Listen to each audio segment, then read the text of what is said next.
You are Locked On Giants Postcast, part of Locked On Sports Bay Area, on the Locked On Podcast Network. Your team every day. Yo, what's up, everyone, and welcome back to the Locked On Giants Postcast. I am your host, Eric Triple E Engel, former producer for the Murph and Mac Morning Show on KMBR 680. And today, the Giants bounce back in a major way. After their worst loss of the season, they take down the Diamondbacks 7-3. Today is a special day in San Francisco for a number of reasons, but most importantly, it was Pat Bailey bobblehead day, and boy, oh boy, did Patty B show up and show out in this one. The first splash hit of the season and nearly hits for the cycle in a 4-for-4 day at the dish. All of this coming on a picture-perfect Saturday afternoon at Oracle Park. It does not get any better than this. We'll break it all down, but first, I want to thank all of you for watching us on the Locked On Sports Bay Area YouTube channel. If you aren't already subscribed, please go ahead and hit that subscribe button right now. Thanks also for listening on the Locked On Giants podcast feed. However you're tuning in, we appreciate you. Make sure to check out the Locked On Giants Daily Show for more in-depth coverage. Ben Kaspick does a great job breaking down all the numbers you need to know. And of course, this episode is brought to you by PrizePicks, the easiest and most exciting way to play daily fantasy sports. Go to prizepicks.com/LockedOnMLB and use code all lowercase LockedOnMLB for a first deposit match up to $100. Patrick Bailey bobblehead day, man. 4-for-4 appearance, and he nearly had the cycle. If that second double, he had a ground rule double in his last at bat, and if that ball stayed in the yard, if it didn't bounce into the bleachers, Bailey was not stopping at second base. He was rounding that thing with a full head of steam. He was either going to get to third or get thrown out trying. He was going for the cycle, wanting to, there's a few catchers who have hit for cycles in Giants history, including Benji Molina. So, I'm sure Patty Bales is up there thinking, if Benji freaking Molina can hit a triple in this yard, then so can I. I actually remember that Benji Molina cycle night. That was that triple was epic. But today, a beautiful day in San Francisco. In Pat Bailey, I mean, what more are you going to say? This guy has been on a heater all season long. Patrick Bailey now up to 340 at the plate. His OPS is 957, 340 batting average. He had the 1 run scored tonight on the home run, 3 RBIs for him in this one. And it wasn't just him at the plate. Jung-Hoo Lee had a phenomenal outing today at the dish as well. That last double that he hit down the line that resulted in him also scoring, drove in a run. That was a 9-pitch at bat where he battled. And the pitch that he ended up getting a hit on was a perfect changeup, outside corner, painting the black on the outside corner. And this guy somehow throws his hands at the pitch and slaps it down the third base line. And he's so fast, he's able to get a double. Jung-Hoo Lee picked up 2 hits in this one, 2 RBIs, 2 runs scored. His batting average is creeping back up closer to 300, where you assume he's going to get to and surpass based on his ball to bat skills. He had 5 foul balls in that at bat. This guy barely swings and misses. If he does swing at a pitch and it's not going in play, he's going to foul it off. I mean, this guy is so good at the plate. He is so fun to watch. Every aspect of his game is complete. He is a complete 5-tool player, and the Giants have rarely had guys like this. It is so exciting and so fun to watch a guy like that wearing the orange and black. This guy, last night, if you suffered through last night, you one of the maybe it was a couple nights ago, sometime during this homestand, we saw the Jung-Hoo Lee fan club right behind home plate with all these dudes wearing Jung-Hoo Lee jerseys, wearing 51 gamers. I've been saying this for a while. It's not a think so anymore. I need to go get me a 51, a Jung-Hoo Lee gamer, because this guy is becoming my favorite Giant on this entire roster. He is so fun to watch. I love me Logan Webb. All the Giants. Patrick Bailey. I love Patrick Bailey. Catchers are one of my favorite positions to watch in baseball. Matt Chapman has been great to see as well. Soler, super fun. Duvall, phenomenal closer. I love the 75, but there's just something special about Jung-Hoo Lee, man. The 51, the way that he looks in the uni, the way that he runs, the way that he hits, the way that he plays the field, his arm strength, I mean, his glove, every single thing that you look for in a big league player, this guy's got it and more. This is so exciting to see a guy like this in a Giants uniform, slated into the top of the order every single day, your everyday center fielder. Oh man, I'm just hyped to have this guy out there. And so are probably the rest of the Giants. I'm sure Giants starting pitchers love having this guy out there. Today, starting for the Giants was Kyle Harrison, 2-1 coming into today, a 4.70 ERA, 19 strikeouts in 23 innings pitched. And he was taking on Zach Gallen, the ace out there in Arizona, the Cy Young candidate. And he seemed to pick up right where he left off. I mean, coming into today, Gallen has a 3-0 record, 1.64 ERA, 26 strikeouts, and 22 innings pitched. So Gallen has been on fire. And the Giants handed him his first loss ever in his career in the month of April. That's astounding to me. First of all, that there's a starting pitcher of this quality who is every year good in the month of April, because as we're seeing with Blake Snell, that's not very commonplace. I mean, another Giants pitcher who we've brought up on the podcast many times before, who always started slow, was Tim Lincecum. I mean, did you really think we were going to get through a 420 Locked On Giants postcast without a Tim Lincecum reference? Come on, let Timmy smoke. We got to bring up Timmy at least once on today, right? I mean, it's a great day. It's as I said, today is a special day in San Francisco for a number of reasons. It's also 420, which, if you're a Bay Area person, or whether or not you are a 420ist and you imbibe, it's a big deal out here in San Francisco. Plenty of Giants have been a part of that community, that movement, if you will, as well, including, of course, Tim Lincecum, Dusty Baker, a legend, and you can't tell me that John Brebbia is not partaken every now and again. So the Giants always have been kind of linked to this culture. Obviously, they're the San Francisco Giants. San Francisco is very heavily linked to the whole cannabis community and the 420 culture and all that. And it's always an extra fun day out at the yard. Like, I know a bunch of people who went out there just because today is the day that it was today. And what a better day to go out there. You get the Patrick Bailey day at the Dish. You get to watch a Kyle Harrison start. You get to watch the bullpen just shut down the Diamondbacks. Doval goes out there, doesn't get a save, but you get a Camilo Doval appearance, which has been rare this year. You get to watch Eric Miller make quick work of another 1-2-3 inning for him with a couple strikeouts. That guy is really coming into his own. He looks great out there on the hill. Harrison didn't look so good in this one, but he wasn't terrible. He lasted 4 innings. And he threw a lot of pitches. That was the issue with Harrison today, was he threw so many pitches, 74 pitches just to get through those 4 innings. He had 46 strikes. So he was pretty wild in this one. He gave up 6 hits, but he scattered 3 runs, 5 strikeouts, 1 walk. The key here was he did not let the ball leave the yard. And Harrison, being a fly ball guy, lives up in the zone a lot with that fastball, that electric fastball that just explodes out of his hand.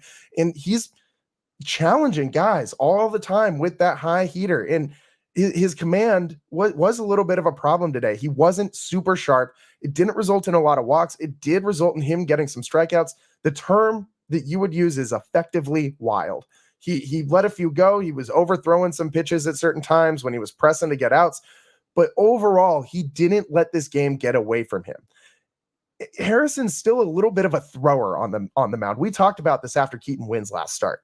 Harrison, he doesn't beat you with his brain. He beats you with his arm when you're in there in the batter's box. He's looking to challenge you. He's saying, here's my best stuff. I'm just going to get it over the plate. And if you can hit it, then I'm going to tip my cap to you. But I don't think you can touch this 96-mile-an-hour heater with some movement up in the zone. I don't think you're getting it. And the curveball's coming with 2 strikes, and he's still dropping it in there. I mean, he had a bunch of swinging strikeouts tonight or today. Excuse me, I keep saying today. And Corbin Carroll getting him a couple times. Carroll ends up striking out 3 times in this one. The golden sombrero for last year's National League Rookie of the Year. It's something that you'll take as a sign of encouragement that Harrison the stuff is still there. There's no question about the talent, the arm talent of a Kyle Harrison. There's no question that this guy's going to be effective as a major league starting pitcher. The only thing that you would like to see from him is throwing more strikes, locating the ball a little bit better, not walking guys. And to his credit, he didn't walk a ton of guys, but a ton of deep counts in this one. 74 pitches in 4 innings is a lot of pitches. It's a lot of pitches. If you want to last later into games, then you got to be able to narrow down that command a little bit, to hone it in, and to be able to make pitches, get the ball over the plate, not waste. There's a lot of guys in counts where they were behind at the plate, and Harrison is not really throwing pitches that are super close to the strike zone with 2 strikes. He's just wasting some of these pitches that could be, if he gets them closer to the zone, good 2-strike pitches that you can get some guys out. But when you're just throwing junk up there with 2 strikes that, I wouldn't even swing at an MLB The Show, which, I mean, if you guys play MLB The Show, that's saying something. I'm just up there mashing the square button every single time I'm at the plate. So it's got to be way far outside of the zone, is my point, if you're not swinging at it in that game. And that's what it looks like when Kyle Harrison is on the hill sometimes. Like he's so far out of the zone that you wouldn't even think to swing at a pitch when it's, you're in the hole 0-2 or 1-2.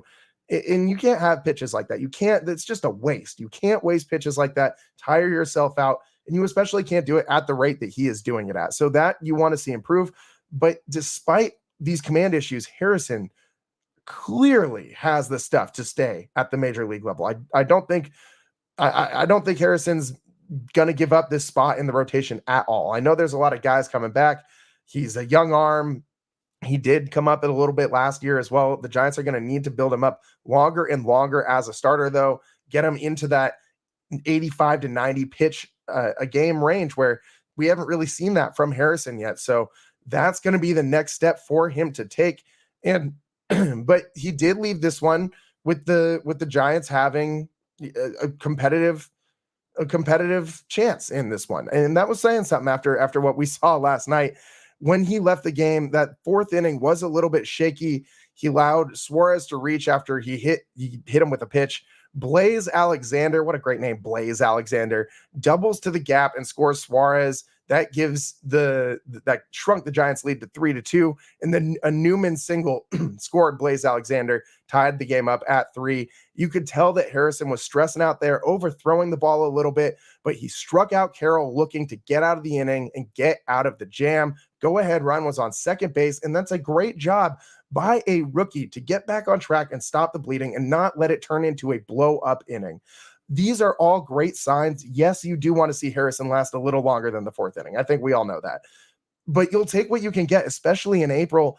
This is not a bad start. It's not a great start, but it's not a bad start for Kyle Harrison. Again, lots of high challenge fastballs, not doing it with too much tact, just saying, here it is, good luck, here's my best pitch.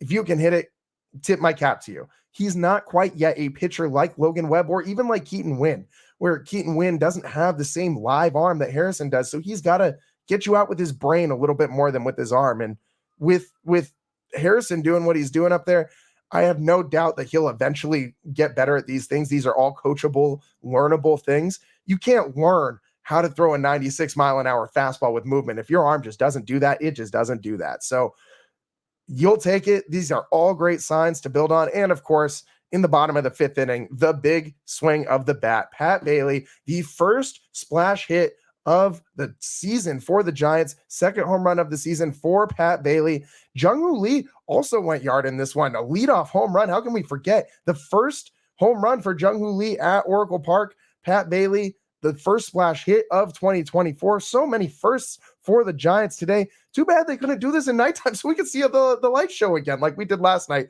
It would have been more fun to see that in a winning effort rather than the 1 run in a 17-1 loss. So nice bounce back game for the Giants. Get back in the win column. The worst they can do with this series is split, which is the perfect position to be in going into Sunday. You got Hicks on the mound. I love Jordan Hicks. We have been gushing about Jordan Hicks on the podcast since his first start. I think that tomorrow's going to be another good outing from him. I think the Giants are in very good position to win this series. Yes, the Diamondbacks have a great staff and a very good roster as well. Lineup's really good. But I think the Giants are in good position to win this one. Again, Bailey, a triple shy of the cycle, 2 doubles, with one of them being a ground rule double that he had a chance to get to third base on, a single and a 2-run shot that landed in the water. That ball landed in a lady's lap in a kayak, like directly in her lap. It did not actually hit the water. So I don't know if we can call it a splash hit. That ball never touched the water, just landed in a kayak right into a lady's lap. How about that? The luck of some people, man. That has never happened to me. I don't think ever will, as I'm sure most of you can relate to. But a great win for the Giants. Great win for the Giants. We'll just leave it at that. Great win for the Giants on a fantastic day in San Francisco. All sorts of good vibes, particles flying around.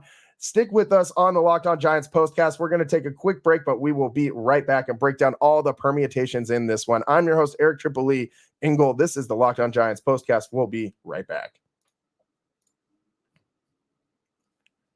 It's playoff time in the NBA and NHL. Baseball's in full swing, and FanDuel is your place to bet on every game. Right now, new customers get $150 in bonus bets guaranteed. That's $150, win or lose. Bet on everything from slap shots to home runs to slam dunks, all on an app that is safe, secure, and easy to use. What are you waiting for? Visit FanDuel.com/lockedon and make your first bet an automatic win. FanDuel, America's #1 sportsbook.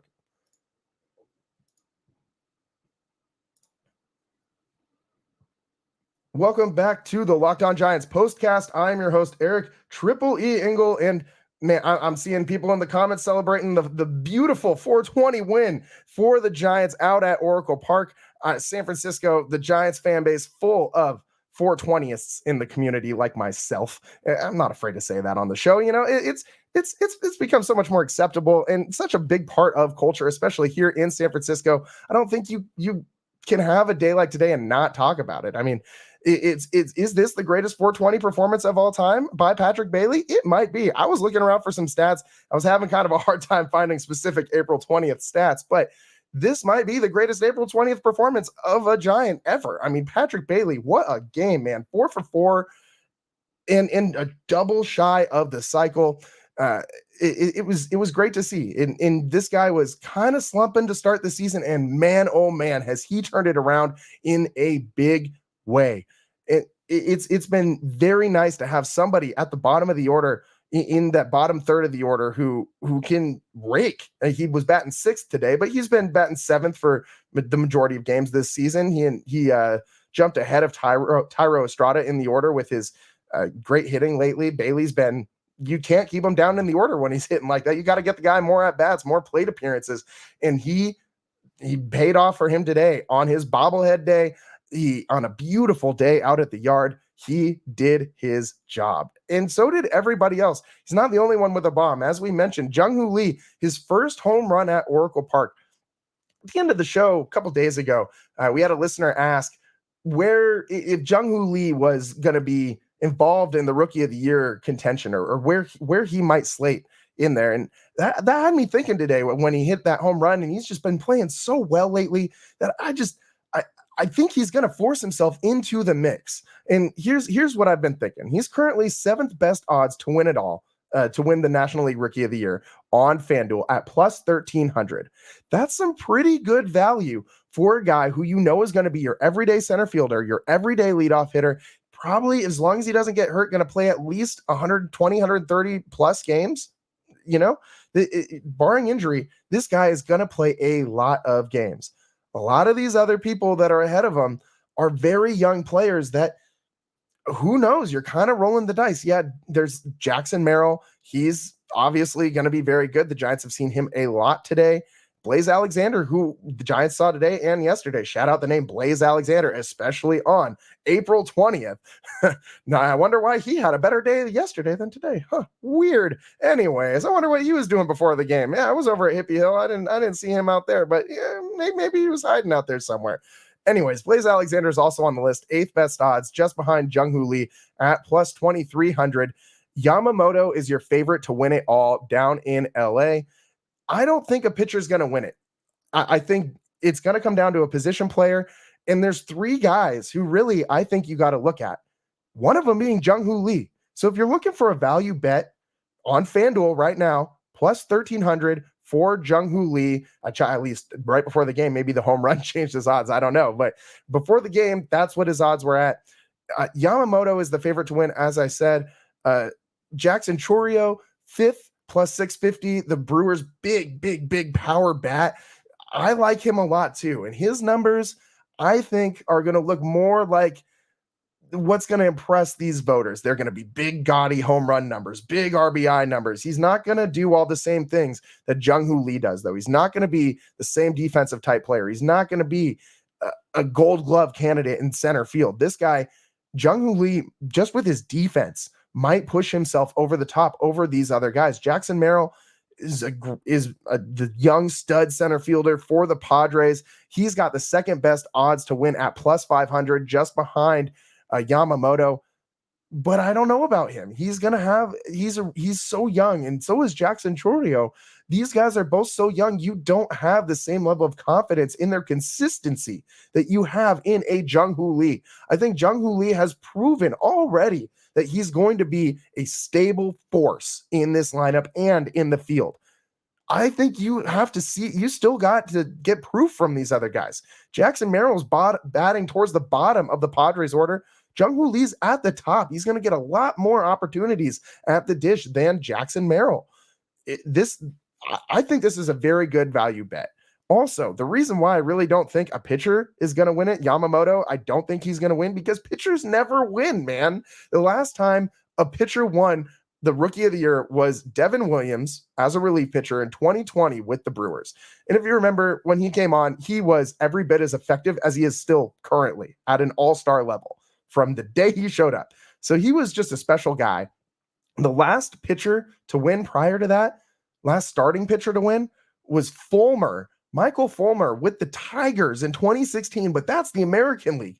So when is the last time a National League starting pitcher won the Rookie of the Year award? You got to go all the way back to 2014, when in 2013 and 2014, back-to-back years, you had Jose Fernandez, RIP, and Jacob deGrom win it in back-to-back seasons. Man, I really wish we got to see Jose Fernandez in his full form, his final form as a pitcher. Man, that would have been so fun to watch. What a sad story that is, man. Just sad. But the last time that this award went to a pitcher was that long ago. It feels so long ago that happened, the whole Jose Fernandez thing. But 2014, 2013, the last time a National League starting pitcher won the award. And this is Jacob deGrom we're talking about, and Jose Fernandez. And Jose Fernandez, for those of you who remember, was every bit as talented as a guy like Jacob deGrom, who is widely regarded as a Cy Young favorite as long as he can stay healthy on the field. That's the kind of pitcher it takes to win this award as a rookie. Is Yamamoto that guy? I don't think so. I don't even think that he's the best rookie starting pitcher in the National League to come over from the Far East. That's the Cubs pitcher. Imana.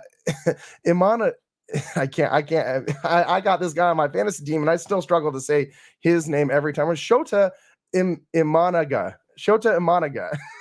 for the Cubs. Man, I'm probably butchering this name, but he has yet to surrender a run this year for the Cubs. And I mean, Yamamoto has had ups and downs already in the Dodgers season. I don't think any pitcher is going to win Rookie of the Year in the National League. If you're looking for a value bet, I'm saying right now, go take Jung-Hoo Lee at plus 1,300 on FanDuel. Roll the dice. I did the same thing with a Nick Bosa future bet a couple of years ago to win Defensive Player of the Year, and that paid off pretty well, man. So yeah, maybe you celebrate your April 20th by going and throwing a couple shekels on Jung-Hoo Lee to win that NL Rookie of the Year. Stick with us. We got more to talk about on the Locked On Giants postcast. Tons more to break down from this one and set you up for tomorrow. The Giants, a chance to take the series 3-1 over the Diamondbacks. That would be a big series win. Stick with us on the Locked On Giants postcast. I'm your host, Eric Triple E Engel. We will be right back. Today's episode is brought to you by PrizePicks. PrizePicks is America's #1 fantasy sports app with over 3 million members. PrizePicks is the easiest and most exciting way to play daily fantasy sports. It's just you against the numbers. You pick more than or less than on 2 to 6 player stat projections and watch the winnings roll in. Spring training is over and baseball season is finally underway. Don't miss your chance to add your favorite players from the diamond in your PrizePicks entries. Whether it's strikeouts, RBIs, or first inning runs, take your pick of more or less than and add them to your PrizePicks entry today. PrizePicks has something for every sports fan, from baseball and basketball to League of Legends and everything in between. You can pick LeBron, Shohei Ohtani, Connor McDavid, and Jude Bellingham all in the same entry. Not for long, though, because LeBron's about to get bounced by the Denver Nuggets in this playoffs, I'll tell you what. But download the PrizePicks app today and use code LOCKEDONMLB for a first deposit match up to $100. Again, download the PrizePicks app today and use code LOCKEDONMLB for a first deposit match up to $100. It's PrizePicks. Pick more, pick less. It's that easy.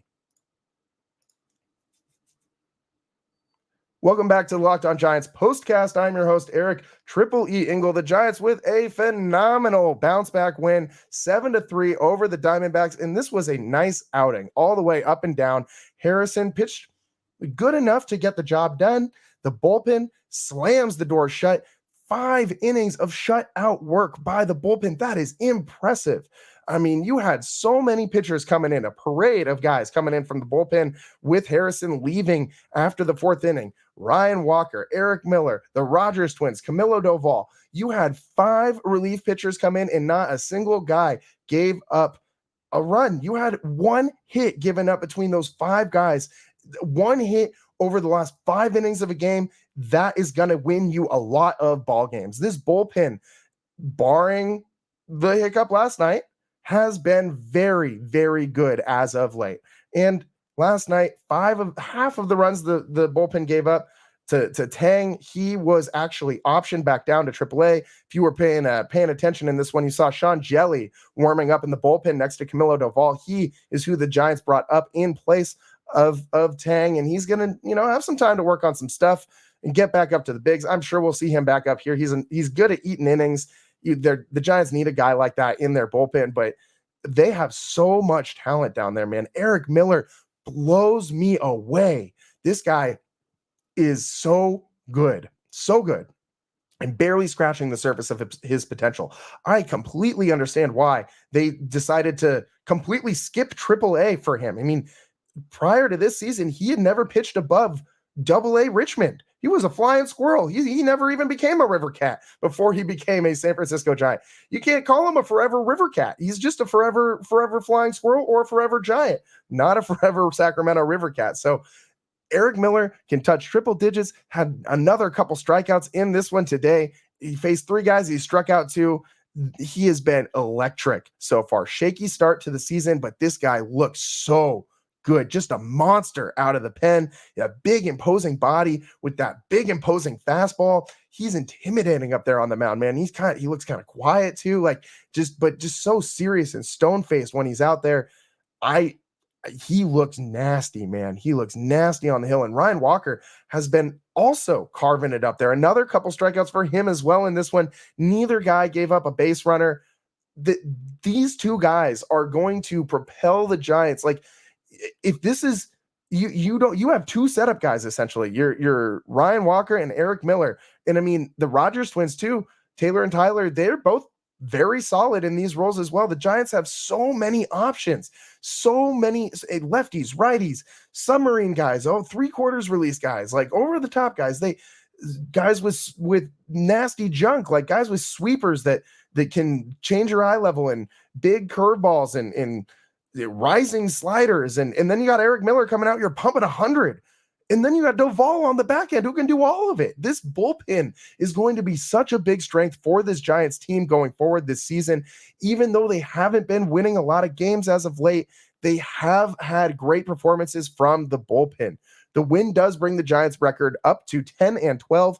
They are closing in on getting back to 500, which if they can end this homestand above 500, that would go a long, long, long way to getting the Giants back on track, to getting the Giants closer to the Dodgers, who the Dodgers not been playing that well. And you can't let this division lead. I know it's April, but you can't let this lead become insurmountable this early in the season. You can't let all these other teams start running away from you and be digging yourself out of the hole all season long, like the other team in San Francisco did, like the Golden State Warriors did all season long this year. We saw what happened with them. They barely squeak into the play-in tournament and they get bounced in the first round by the Sacramento Kings. I don't want to see the Giants have to fight and scratch and claw their way to a wild card play-in game, basically, where they get a win and you're in situation and they get bounced. I don't want to see the 3 Bay Area sports seasons this year end with a 49ers Super Bowl loss, a Warriors first round play-in tournament exit, and a Giants first round wild card exit. I don't want to see that. I don't want to see that. And I don't think you guys do either. You got to win some more games. You got to start stringing some wins together. This can go a long way to do it. Giants still have yet to string together multiple games of effective offense, yet to score more than 4 runs in back-to-back games. They scored 7 tonight. Let's see if they can get a 5 spot tomorrow and close the series out with a win. Jordan Hicks on the hill. I think they got a good shot at it. You have all these guys that started hitting again today. You're seeing signs. You're seeing signs. Sometimes they all just don't show up on the same day. And sometimes everybody hits on the same day. Hitting's contagious. This team seems like it's going to be very up and down at the plate this year. We'll see what tomorrow brings. Hang on for the roller coaster ride, Giants fans, because this is going to be a long season offensively where one day we're going to be feeling like this. But don't forget, last night we weren't feeling this way. So keep all this in mind as we're going forward through the early part of this season. Don't try not to overreact to too many things. Take some deep breaths. We did some breathing exercises a couple podcasts back. If you need to go back and re-listen to that podcast and do those breathing exercises again, then do that. But whatever you need to do, it is 420. Whatever you need to do, I'm just saying. Take a chill pill, relax. The Giants won't be as bad as they were yesterday. They're going to be okay. They're going to be okay. They're going to win games. They have a great pitching staff. Their bullpen's coming alive. All they need is to start hitting. And I think they will. They have too many talented guys on offense to not hit consistently. That's about all the time we got for you today in this one. Happy April 20th to everybody who celebrates. Happy Giants win to everybody who celebrates. If you're listening to this podcast, you better be celebrating a Giants win. For all of us on the Locked On Giants postcast, by all of us, I mean me, Eric Tripoli Engel.